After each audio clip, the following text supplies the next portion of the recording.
Xin chào, good morning ladies and gentlemen. Welcome to the YouTube channel of Union Hill.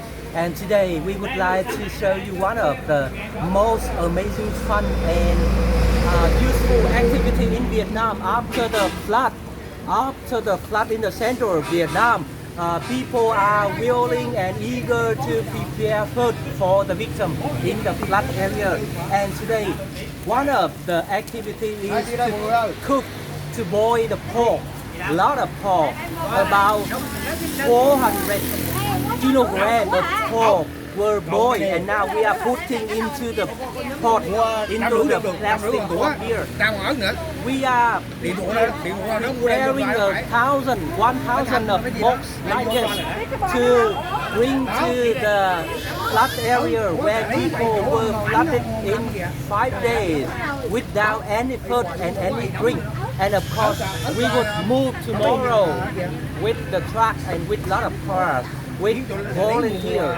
This is one of the volunteers group by Pandit, and we are now preparing the pork, boiled pork in this one.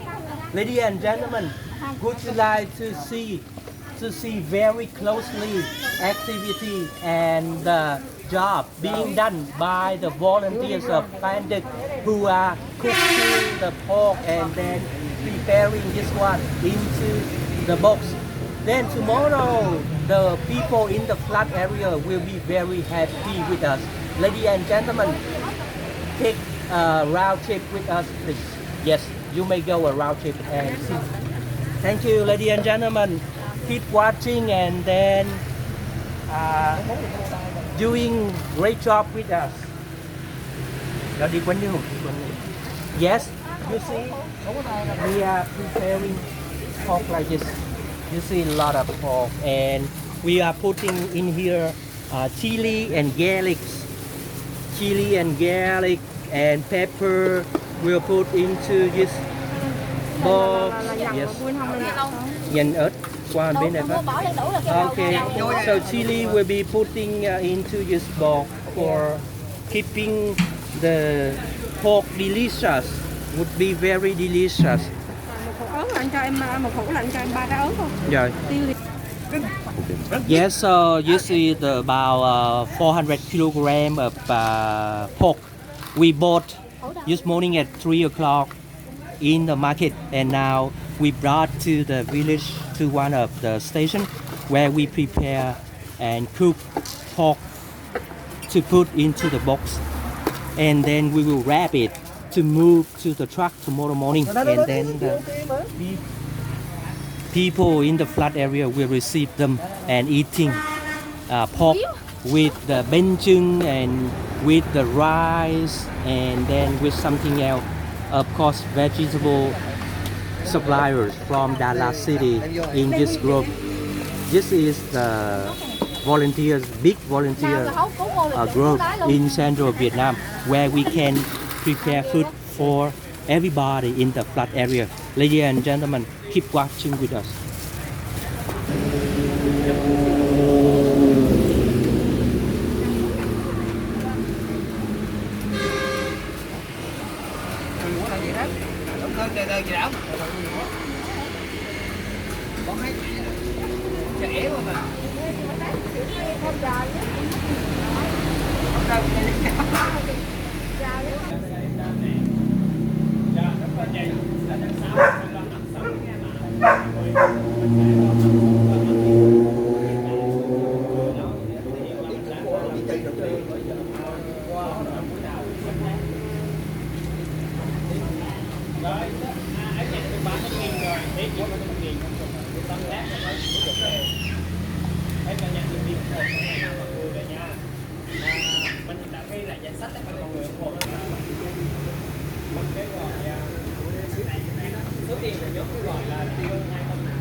Ố quần áo rồi đó.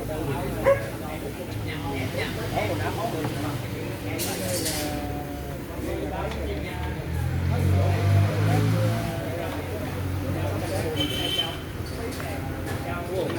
Nồi thịt rất là ngon,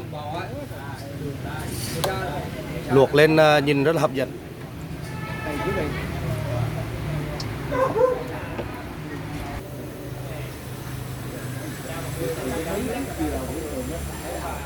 Cho nên vừa đầu cũng nó sợ là xuống rồi trên sở là hàng xóm này quốc luôn tử đây này cái tụi quốc luôn tử đi vô nữa cái cao phép cũng đã là nữa quốc luôn cho mình nó rớt cho nó xong tắt rớt là nó muốn dẹp còn là cái tay nó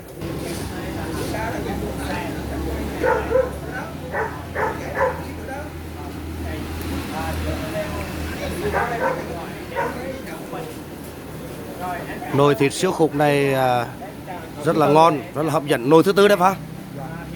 Và những nồi thịt này sẽ đến tận tay những người dân miền Trung trong ngày mai, trong sáng mai thì đoàn sẽ lên đường và đến các tỉnh miền Trung. Rất là tuyệt vời.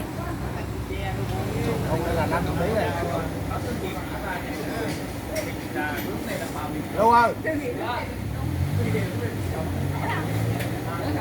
Không, cục nên giàu quá nè.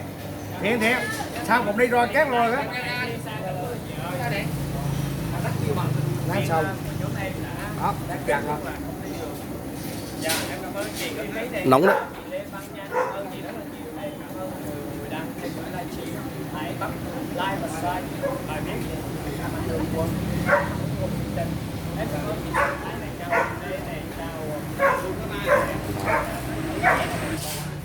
Yes, so we are now gathering the boxes like this. It's supposed to have about thousand of boxes like this, where we put pork and then fish sauce and chili and garlic into this box, and then those are bringing to the flooded area tomorrow morning. Yes. You know, there are about 1,000 of folks like this. That's why we need a lot of people. We need a lot of volunteers like this in this station where people are working over there with a lot of folks. Yes, you can imagine that there is about thousand of box like this. So it would be a lot, and we need a lot of truck and car to move to bring those into the flooded area. So, you know, this is a great job being done by the volunteers of Quang Nam province, where Phan Dik is the leader of this group, and then people are now waiting for us, waiting for the volunteers food, veggies and pork and fish sauce and something else into the flooded area tomorrow morning. So, ladies and gentlemen, thank you so much. And we are keeping this recording for the volunteer job. This is a great job for tomorrow morning coming. We will move tomorrow and we will bring you a lot of activity like this. Please keep watching with us. Mỗi người một việc. Người thì lục thịt, người lại You may repost, like and share this video with us and subscribe with us to make this rival to the world where you see in Vietnam only with a lot of volunteering activity or work. This could be very fun. That's why our channel is the purpose of bringing you a sweet moment with most amazing fun. Let's join with us and we will share the view to the world. Ladies and gentlemen, thank you so much, and we are looking forward to your supporting soon. Thank you and have a great day today. Thank you.